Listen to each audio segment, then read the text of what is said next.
From the advertising media capital of the world, New Milford, Connecticut, wherever that is. This is Mostly Automotive Marketing with Matt Wilson, a bi-weekly-ish podcast about all things automotive marketing. Now, here's your host, Matt Wilson. Another episode is here. I was listening to terrestrial radio the other day. My dad's show. He does a morning show on a rock station in my market. I'm listening, and I listened to the local traffic report, and I was thinking to myself, what a waste of time this is, right? Hey, it's good. 35, bump and go, stop and go, tap on the brakes, 35, 7, down to 9, 95, down to exit 5 and 6, and a tap on the brakes off 6, and then you go off 4 up to 7, 33, and I'm like, first of all, nobody can follow along. Second of all, you're just naming roads off, and the conditions that she was reporting were not like, I know how it works, right? I worked in radio and there's no cameras in these areas. So she's just regurgitating what the traffic is normally like. And I used to commute 45 minutes to work, and I'd have it on and she'd be like, oh, stop and go, bumper to bumper, stop and go traffic at the intersection of 35 and 7. Meanwhile, I'd be cruising through the intersection at 50 miles an hour. Like, there's no stop and go. So the traffic people are just, they're just basically mindlessly rattling off streets and what traffic is usually like in that area, which to me is a huge waste of time. So I'm like, this is so stupid. I'm going to talk to some radio people and tell them how dumb this is. So the next day I'm in the car and I'm listening to terrestrial radio, my dad's morning show on the home of rock and roll, I-95 is Sunny 77. So I'm listening, and the traffic reporter says, oh, jackknife tractor trailer 84 past exit 8. You want to avoid the area. So I hopped on Waze, and Waze confirmed, and I went a different way to get where I had to go. So I ate my words because the traffic reporter saved me from sitting in traffic. So that got me thinking, all right, so you can't just get rid of morning traffic. Plus, they're not going to get rid of it because it's sponsored. So they're either making money from it, or more than likely it's just added value. So they're not going to get rid of it because there's revenue attached to it, or added value, perceived revenue attached to it. But, I'd say 90% of the time, at least in small media markets, it's the same shit every commute. It's the same thing unless there's an accident. So traffic reports should be this. Hi, I'm Kelly with your latest traffic report. Things are fine. Normal traffic conditions in all areas will let you know if anything happens. Traffic brought to you by Dunkin' Donuts. Save now. 90% of the time, your traffic report can be 20 seconds long. The sponsorship read will be longer than the traffic. You don't have to rattle off the roads. You have to do it. People who drive every morning to work know what it is. They know where the traffic bottlenecks or backs up. But then if something happens, then you say, hey, this is Kelly with a traffic report, and we've got a jackknife tractor trailer by exit 9. There's a clown in the road on 95 North in Stamford, and then there's some kind of reindeer issue on Route 7 in Torrington. Like, you can expand upon it and make it longer when it's something real. But if it's fake, you don't have to rattle off road names. Hey, we got a barbecue in 8040 and 8040. That's not even a number. We've got a barbecue at 84 westbound right now. Like, just skip it. That's my suggestion to radio companies. It's okay to just be like, no traffic right now. Everything is normal. What you normally see on your way to work, that's what's going on. Brought to you by Dunkin' Donuts, where you can get the all-new Dunkin' Donuts Crunch Wrap that has a granola bar in it. I don't know, whatever they have going on. I don't know. But then you talk about it when something is happening. That's my suggestion. All right. I've done a few, I call them like what the hell episodes, right? I'll come across something online and I'll be like, what the hell is that? I think I did, what was the website? Dealervendormatch.com, maybe something like that. The pitch tank things that I came across online. I'm like, what the hell are they? What are these things? And so it's just me trying to get an answer to a question. I reach out to the person who posted it or somebody who runs the company, ask the question, we talk about it, done. So I came across something online called AskOtto, and I'm like, what the hell? What the heck? I hate saying hell. What the heck is AskOtto? What is it? So we got to find out. And that's really what we're going to do today here on Mostly Automotive Marketing with Matt Wilson, presented by Silverback Advertising, online at silverbackadvertising.com. Eric Brown is the leader at inSearchX AskOtto, and he has the greatest background scenery of anybody I've interviewed before. For those watching on video, Eric, hello and welcome to the podcast. Hello. I appreciate it. Thank you. Thank you. By the way, just one quick correction. It's inSearchX. What did I say? You said inSearch, which is not bad. Might have should have gone with that, but we incorporated it under inSearchX. Kind of got to stay there. I typed inSearchX in the caption, but that's just my inability to speak correctly. I think it came out there. All right. So welcome. For those watching, Eric is in a very beautiful place. You're in California. Is that true? Florida. Florida. Oh, you're in Florida. Yes. I'm sorry, I couldn't tell the difference between the California warm sun and the Florida warm sun. Yeah, it's hard to tell the difference, actually. So welcome to the podcast. What is AskOtto, Eric? Yeah, so from a consumer perspective, it's a platform they can use to shop for cars online. And while they do, they will earn rewards for their shopping behavior. And then at any point in the future, they decide to do a test drive or bring their trade in for a cash offer, or maybe even do an insurance quote or get pre-qualified on a car. They can redeem those dollars into their Amazon account. Now, that said, we also have partnerships with malls that we're rolling out where you'll earn mall rewards instead of Amazon as you shop online and as you review cars and that type of thing in the mall. And so the idea here is, Google and all these ad networks have been rewarded for years for other people's behavior, right? Other people's clicks. And we just figured out a way to reward the consumer directly instead of the platforms, if you will. From a dealer in OEM marketing standpoint, we refer to it as a gamified open dialogue platform that allows them to reward consumers who shop their vehicles and engage in immediate dialogue with them without PII, without personal information across the internet. Yeah. I like the logo, by the way. It reminds me of the Jeep. Like I'm a Jeep guy, so right. It's got that look to it. Okay, so let's talk about the customer facing part first. So how long has it been out? Like how long is it there? Yeah, so we've been up about not even quite a year yet. And it's been, we had our minimum viable product, if you will. And so we did a lot of testing with it, still doing testing as we speak, and we keep evolving the product as we get consumer feedback and start iterating so that we provide the best consumer experience ever.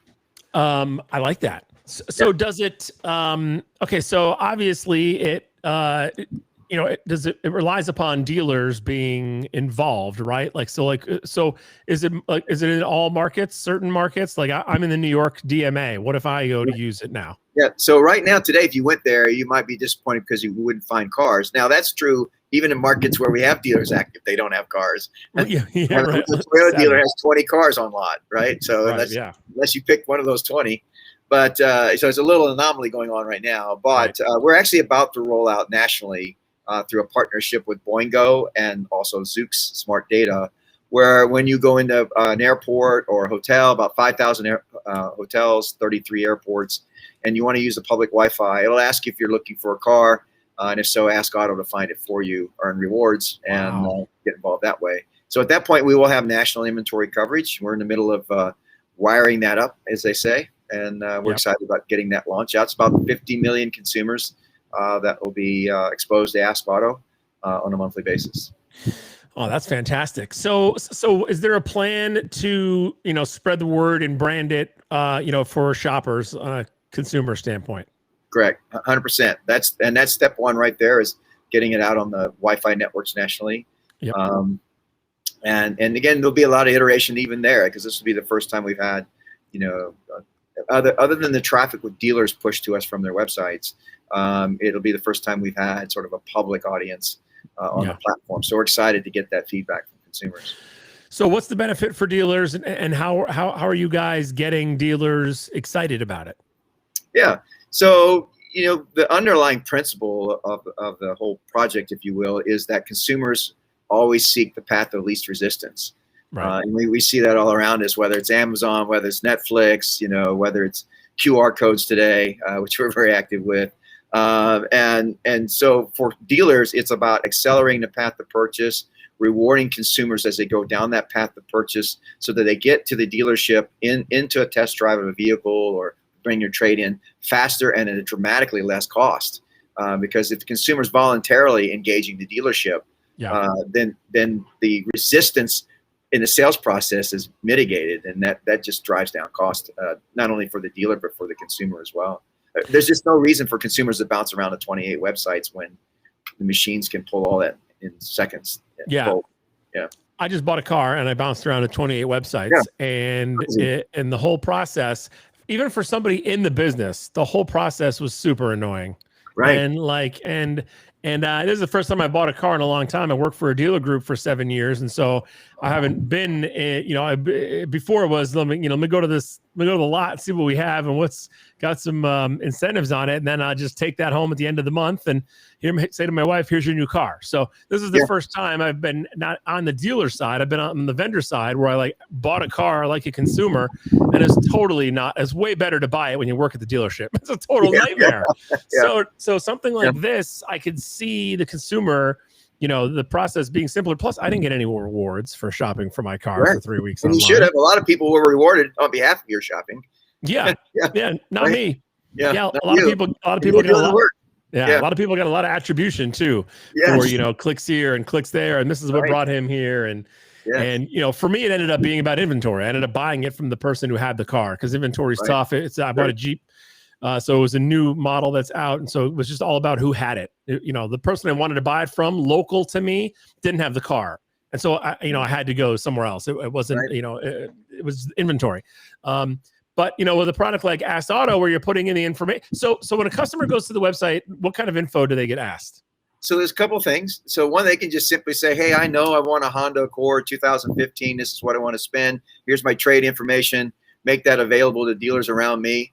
And open my dialogue with them. So it's kind of, I don't know if you're familiar with Slack or Link, it's where basically the consumer opens a channel that's PII screened to the dealer. And at any point, the consumer can release that information, but they're able to push that out there. The other thing we do is we have a quiz. So a lot of consumers aren't really quite certain, especially now with their limited inventory, that they've had to sort of look outside their normal comfort areas. So we have a 5-question quiz that basically asks the consumer some things about their demographics, about where they live, about their hobbies, and sort of their perspective of psychographics, if you will, about a car. Oh, okay. And then those 5 questions come back and say, "Hey, these are the top 3 vehicles that match with you based on other consumers like you who own this vehicle." So what we took were all the vehicle ownership surveys, and we mine those to say what are the attributes that are most predictive of ownership satisfaction, and then we ask the questions accordingly, line those 2 things up. So that comes back with 3 cars we think are the best fit for you. We actually score 471. We show you the top 3. And then you say, "I want to find cars like that near me." Forward comes the inventory. At that point, as a consumer, you can say, you can schedule a sales call, you can schedule a test drive, you can post a price that you're willing to pay for the car to the dealer, and it's essentially immediately move down the funnel. And so the idea here is, on one click, instead of navigating the internet, that one click, we're navigating a sales process that delivers us to the car we want and the dealer who's ready to engage with us. I really like it. I just did it as you were talking. Yes. I was listening. I can listen and talk at the same time. Wow, that's really impressive. Thank you. It's an old radio habit. Yeah. And the first vehicle that came up was a Jeep. That's fun. And I'm a Jeep person. Awesome. AI is working. I just bought a Grand Cherokee L. It came up with a Wrangler Rubicon, which is close enough. It's a Jeep. It came up with and the second vehicle it came up with was a Maserati, which is somebody's making some money at this podcasting business. Yeah, gotta start bringing in the dough. And there's a Maserati dealership local to me that's owned by a friend, and I do enjoy the Levante. It's a very, very nice car. So there you go. This was live, so you never knew what was going to happen. That's an AI win right there for you. You put auto to the test right here live. I did it right away. I didn't even tell you I was going to do that. I did it, and it worked out pretty good. His brain's a lot faster, a lot smarter than mine. So that's the beauty of AI, right? So So what's been the priority? Like, because they kind of go hand in hand. You're trying to get dealers, but you're also trying to get the word out there and get people. And you got the deals you're working out with the hotels and the airports. Like, how do you guys see it growing in the next 3, 6, 12 months? Yes. So the first priority is getting it right. A great product, will solve itself to a large extent. A lot of people are aware of it. I remember when the iPhone came out, people were like, a $500 phone, we could get them for free? Are you crazy? And then people lined up around the block for that product, right? Yeah, yep. And so, that's the first thing for us is get it right, both for the dealer and for the consumer. And we've gone through a lot of iterations just in the last, year and learning and asking lots of questions. So that's the first priority, is just being curious about what the consumer needs and what the dealer needs, and bringing those two things together. Growth-wise, we're very excited. Obviously, with the national rollout, we're seeing dealer groups sign up left and right. But I also have to say, another priority for us is partnership in the industry. Our goal is not to be, the next platform in the sense that every dealer subscribes to, et cetera. Our goal is to be a technology platform that the advertising agencies, the media companies, we have other media companies as partners as well, can use to convert their audiences into automotive intenders and provide a better experience for their audiences. And so, we see ourselves more of a Slack, or an ad tech platform, rather than selling advertising per se. Yeah. You're not Auto Trader. No, not at all. And we might be more closer to an open source Auto Trader or an open source Facebook. Where agencies and other vendors in the space, we're excited to see them coming forward with, in some cases, thousands of dealers, which is kind of crazy. To see them actually iterate on top of our platform and create their own products and services, because ultimately it's that awareness that they have as being really close to their customers, and us maintaining our focus being close to the consumer. It's those two skill sets that, when they come together, will create really sort of a revolutionary solution in the marketplace. People love to fill out quizzes. You're gonna, to me, that's like, oh yeah, I'll fill this out. Especially 5 questions. I'll fill this out. Like, I think that's a great hook. Well, what's interesting about that is in the early testing, and you're right on. So our click-through, or our ad click-through rate, CTR, is 4,400% higher than a traditional display ad. Okay? I believe it. 470 actually % higher. And then of the consumers who click through, 86.2% will complete the quiz. Okay, which is almost 56% higher than even a normal quiz. And we think too, part of that is the whole dialogue aspect. The quiz is not a form. It's as you saw, right? You're interacting with AskOtto. Ask you a question, you answer it. AskOtto ask another one, and then he says, "Hey, here's the results for you." And we're going to build upon that even more in the platform. This idea that you're interacting rather than navigating a platform, right? Excellent. I now know what it is, Eric. Anything else you would like to add before we wrap it up today? What's the forecast like this weekend out there? Beautiful blue skies, sunny, and the 5-minute shower comes through every day sometime. Yeah, of course. Right. Any snowstorms in the forecast? I live in New England, so we're like probably a month away from a snowstorm. Oh, you are? Yeah. Oh gosh, yeah. But I moved here from Chicago, and that's exactly right. You're no stranger to snow. You had to get out of there. I don't blame you. You're actually 14 years total there. And it was actually in April, like 21st, 22nd. I was wearing snow boots, a winter parka, and I was like, it's the end of April. Why am I still here? Yeah. Time to go. Exactly. Time to go. Yeah. Well, Eric, I appreciate it. Eric Brown, leader at inSearchX, AskOtto. We now know what it is. What can, if there's any dealers, vendors, agencies listening for more info, what can they do? Where can they go? Just call me or email me, eric@insearchx.com or eric@askauto.com. They both work. I'm here. We're here to be a partner, and because we're at this point, we're more excited about what we're creating than anything. We want to find partners that can iterate that and evolve this and where it satisfies all the needs in the market. So cool. Eric, thanks for your time. I appreciate it. All right. Have a great weekend. Thanks. You too. Mostly Automotive Marketing with Matt Wilson, presented by Silverback Advertising. Online at silverbackadvertising.com. Thanks for listening. Mostly Automotive Marketing with Matt Wilson is brought to you by... Wait, this guy has sponsors? Oh, never mind. This sheet of paper's blank. No sponsors. That makes more sense. For updates, info, future episodes, and more, follow on Twitter, subscribe on YouTube, like on Facebook, and connect on Frackle. You guys made that last one up. That's not even a thing, Frackle. Come on.